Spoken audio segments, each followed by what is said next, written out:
नमस्कार, आप देख रहे हैं ब्रेकिंग बिहार। नई सरकार गठन की प्रक्रिया चल रही है और कहा जा रहा है कि 9 तारीख को रविवार को प्रधानमंत्री मोदी फिर से एक बार प्रधानमंत्री पद की शपथ ले सकते हैं। लेकिन सहयोगी दलों को लेकर के जो बातें हैं, हालांकि आपने देखा कल भी जिस प्रकार से जदयू के बड़े नेता ललन सिंह और केसी त्यागी का कहना था कि हमको भी अपनी ज़रूरत के हिसाब से वो चीज़ें मिलनी चाहिए, विशेष राज्य से लेकर के वो तमाम विभाग।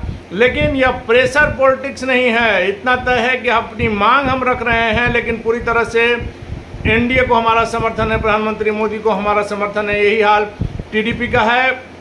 जिस प्रकार से चंद्रबाबू नायडू की भी कई मंत्रालयों पर नज़र है, वैसे में यह कयास लगाए जा रहे हैं कि जहां प्रधानमंत्री मोदी रविवार को शपथ लेंगे, वहीं आज और कल 2 दिन मंत्रालय को लेकर के मंथन चलेगा। जहां जदयू से बात करने के लिए बीजेपी के कई नेता लगे हुए हैं, वही टीडीपी चंद्रबाबू नायडू से बात करने के लिए भी बीजेपी के 2 बड़े नेता को लगाया गया है कि उनसे किस प्रकार से सामंजस्य बैठाना है मंत्रालय को लेकर के। जहां तक हमारी जानकारी है, वैसे में आज एनडीए की महत्वपूर्ण बैठक भी होनी थी, लेकिन कहा जा रहा है कि उस बैठक के पहले एनडीए के जो सहयोगी दल हैं, खास करके जदयू और लोजपा, उसकी सुबह में बैठक हुई है, जिसमें अपने सभी सांसदों के साथ मुख्यमंत्री नीतीश कुमार प्रधानमंत्री मोदी से मिलने जा सकते हैं। और वहीं लोजपा आर की भी मीटिंग हुई दिल्ली में, जिसमें लोजपा आर के सभी 5 सांसद चिराग पासवान, वीणा देवी, राजेश वर्मा, अरुण भारती और शांभवी चौधरी 5 शामिल हुए और सर्वसम्मति से चिराग पासवान को संसदीय दल का नेता चुन लिया गया। आपको लगातार हम कह रहे हैं, जब से मोदी सरकार पूरी तरह से बहुमत में नहीं आई है, पूरी तरह से कहने का मतलब है कि बीजेपी जहां अपने दम पर सिर्फ 240 सीटों पर सिमट गई है, हालांकि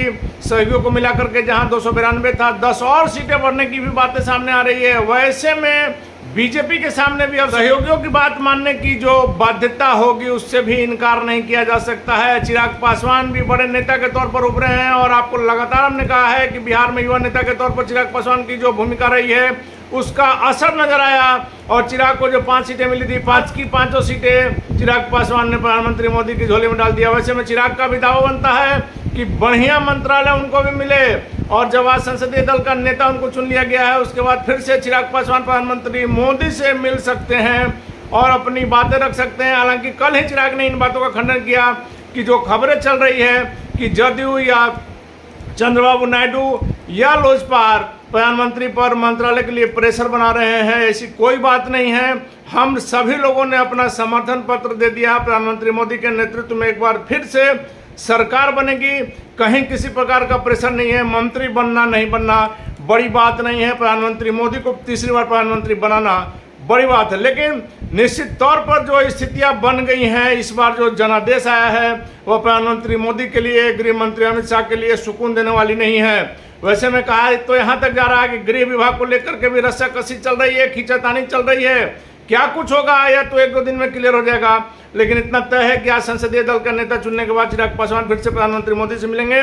और चिराग को कौन सा विभाग मिल सकता है, जदयू को कौन सा विभाग मिल सकता है और चंद्रबाबू नायडू को कौन कौन विभाग मिलेगा, इस पर सबों की निगाह रहेगी। फिलहाल बने रहे ब्रेकिंग बिहार।